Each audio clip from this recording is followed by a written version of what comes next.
We've talked to all three suspects, purely based on their conversations with me. None of them sounded particularly suspicious. I suppose that's to be expected, though.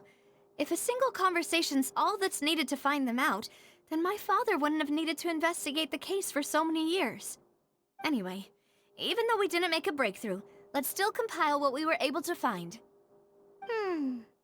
But where should we start? Ah, you're right!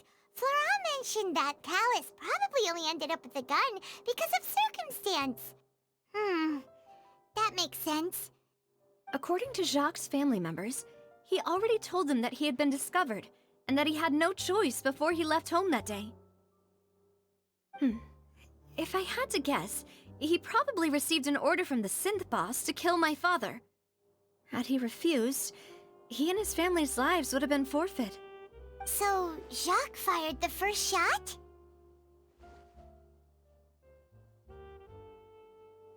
Oh? And why is that?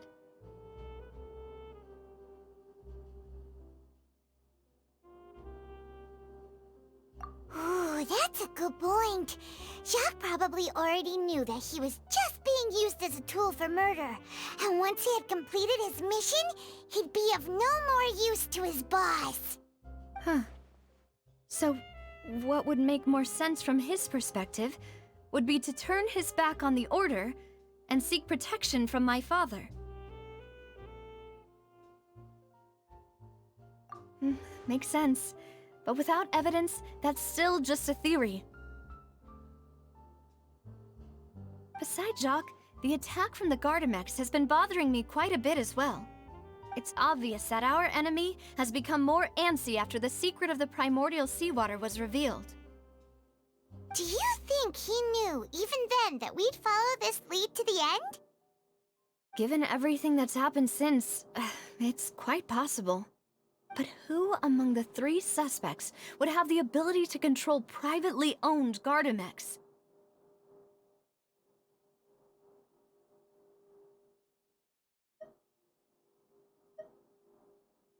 Uncle Marcel? My father did really trust him. And they worked together on a large number of projects. Maybe that's how he got to know Jacques.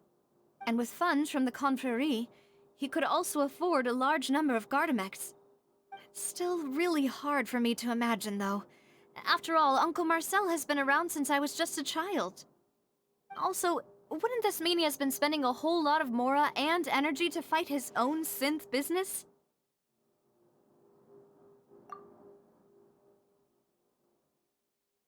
Florent? It is true that he was closest to my father, and thus had the best chance of learning about his dealings with Jacques. But as Spina di Rosula's advisor, his work mostly deals with personnel and security, so he shouldn't have much means when it comes to finances. So you're saying he's too broke to afford a mecha army? Exactly. He can't. And even if he could, I don't think he would be able to dispatch a whole group so quickly.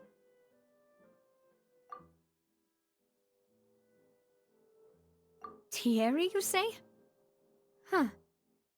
It is possible that he's figured out a way to convert the Gardamex for personal use. But I didn't feel like he was lying when he was talking to us about the mecha. I also don't think he'd be able to keep that kind of tampering under wraps. Yeah, had he actually tampered with the mecha, we'd be able to prove it with a simple check of the guard's inventory. If the mecha were taken from the guards, it should be pretty easy to find out when and how that happened. Who could it be?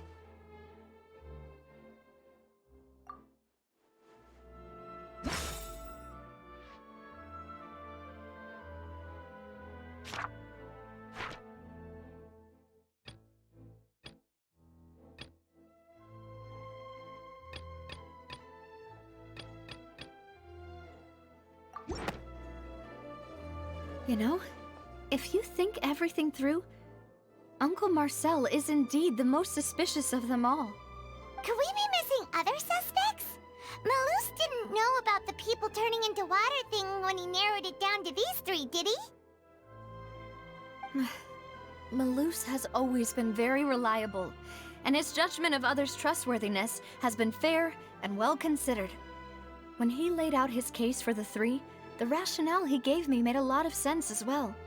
The suspect is knowledgeable about the Spina's internal affairs, has the means to dispatch Mecha to assassinate us, and possesses significant intellect and foresight.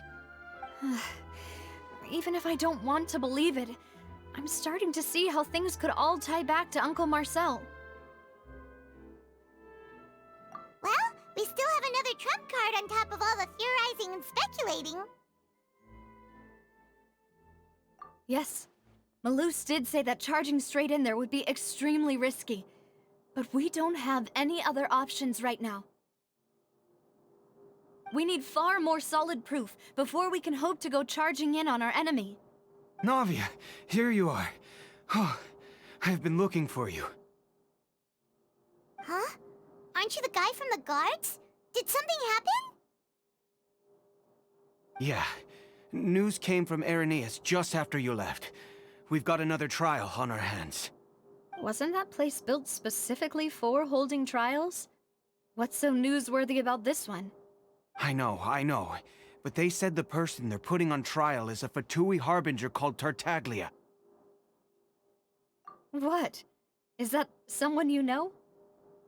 Yeah, we know him. Maybe even a little too well. Well, he's been accused of being the true culprit behind the serial disappearances case. It's absurd, don't you think? Wait, how? None of our investigations have had anything to do with him.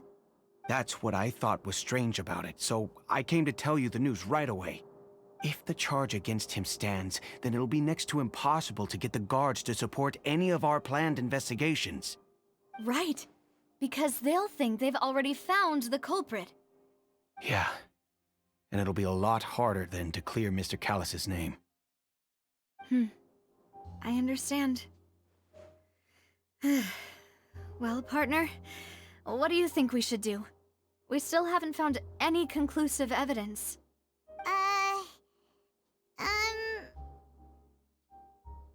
Huh? Split up? What do you mean?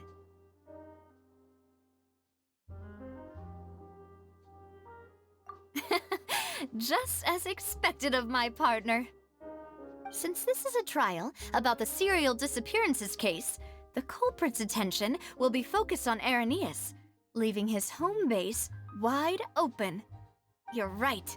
This is our best opportunity. All right then, let's do this. I'll stall them at the Opera House and charge Marcel as the true culprit. I won't have any chance of making that charge stick, though, unless we find more evidence. It'll be up to you to make it back in time and hand the decisive evidence to me. We'll help you, just like you helped us in Lyny's trial. Demoiselle, please allow us to accompany you. I'm ready. Ah, Malus, Silver. When did you two get here? We heard that you'll be leaving Poisson and figured that you might require our assistance. It's our hope that your confidence will be bolstered with the two of us by your side. Thank you so much. Then, let's make haste for Irenaeus. Paimon, Traveler, I'll see you at the Opera House. See you then!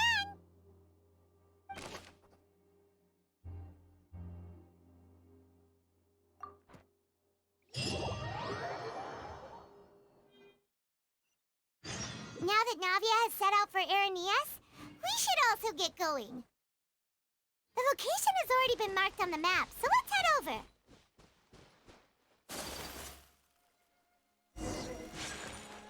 Huh.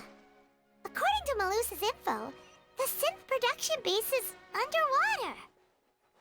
Let's go and try to find the entrance.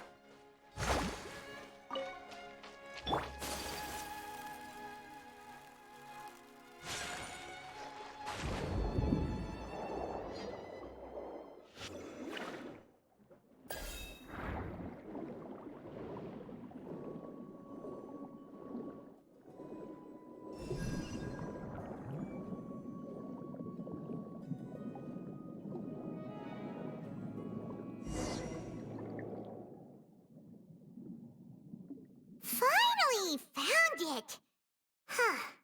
So this is the entrance that leads to the synth production base. It sure doesn't seem out of the ordinary at all. Ah, you're right. An important place like this is bound to have a ton of protective measures and mechanisms. Navia's probably arguing up a storm right now to stall for us.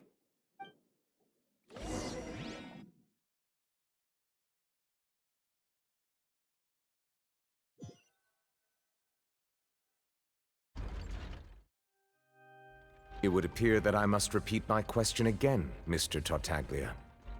Do you accept the charge that you are the true culprit behind the serial disappearances case? To be perfectly honest, I don't understand your country's complicated court system, or the reason why I'm being charged with something I've never even heard of. However, I did hear that people who have been charged can choose to participate in a duel to clear their name. Is that right? In which case, as long as I accept the charge, I can have an all-out fight with that champion duelist Clorend, right?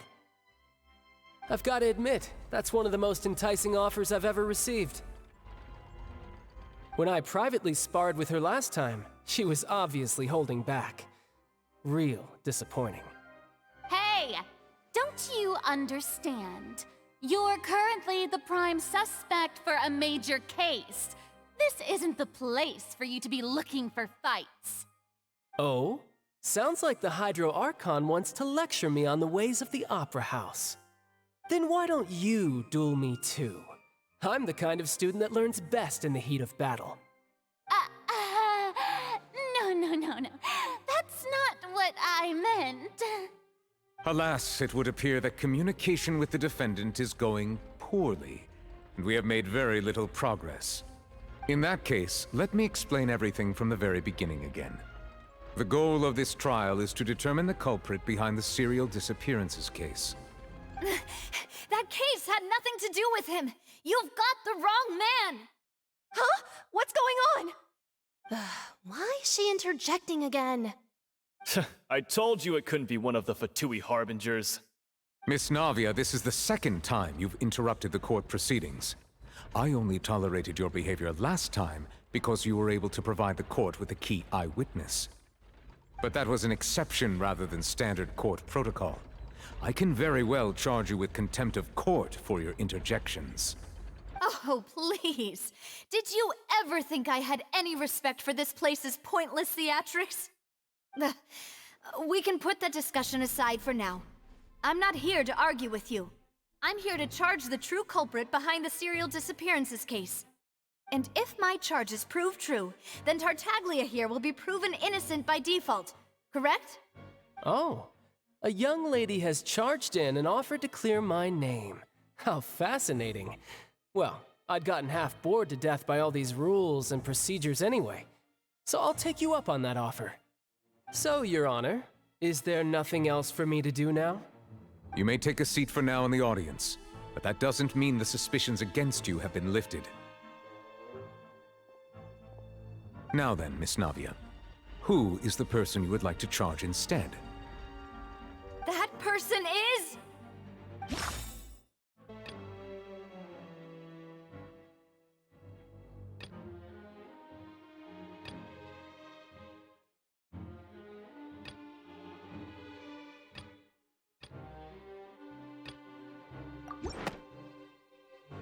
Marcel, the head of Confrérie of Cabrières! Huh? What confrérie? Never heard of them in my life.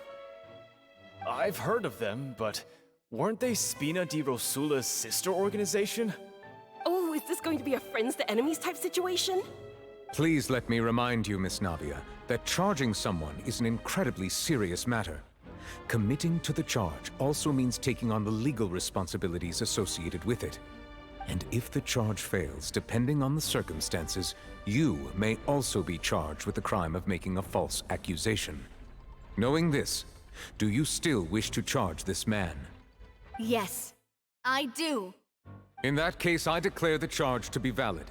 Miss Navia and attorneys, please take your places on the court. Members of the guards, please contact Mr. Marcel right away so that he may stand trial.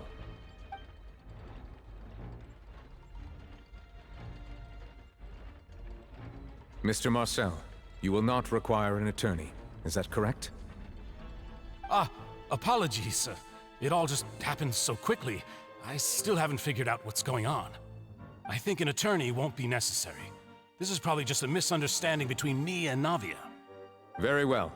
In that case, since both sides have now arrived, Miss Navia, please present your charges.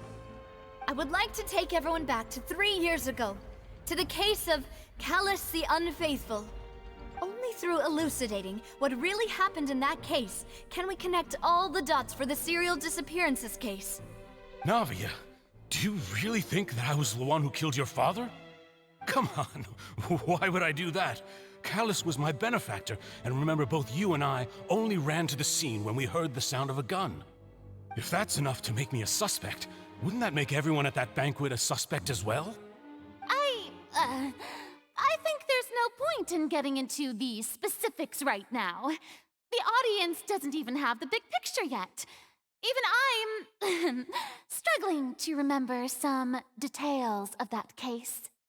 Exactly correct, Your Honor. I must refresh everyone's memory about that case before I can explain my charge and reasoning. I see. In which case, I will recount the findings about that case as originally recorded by Maison Gardiennage.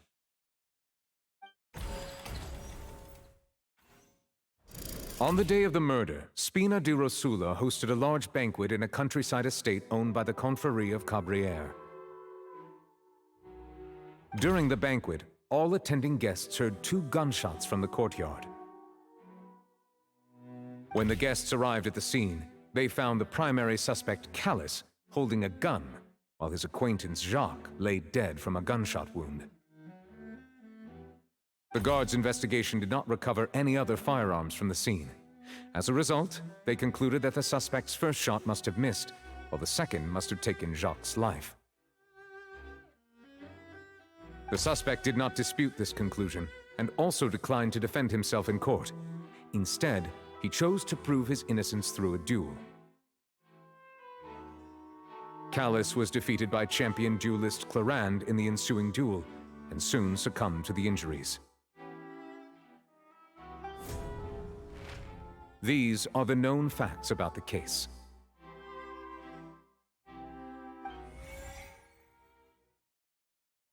The one with the motive to kill was Jacques, not my father. And even so, Jacques still had no reason to pull the trigger. In truth, the third person shot Jacques first, and was shot in turn by my father when my father seized the gun from him. After that, the true culprit turned the third person into water, erasing all traces of him from the scene. Thank you for the summary, Your Honor. Of course, the guard's conclusion appeared quite sensible to us at the time. However, we should revisit the case now that we've gained new information about the abilities of water from the primordial sea.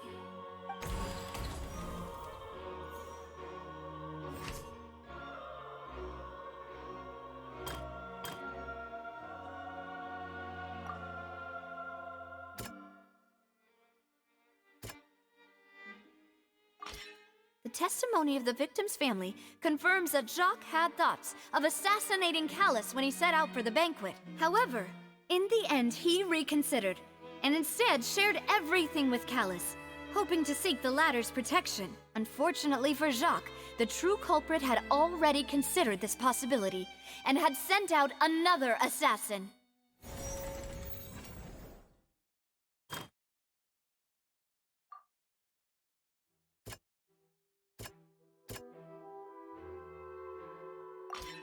This assassin first shot Jacques, then turned to shoot Callus, only for Callus to wrestle the gun from him and kill him instead.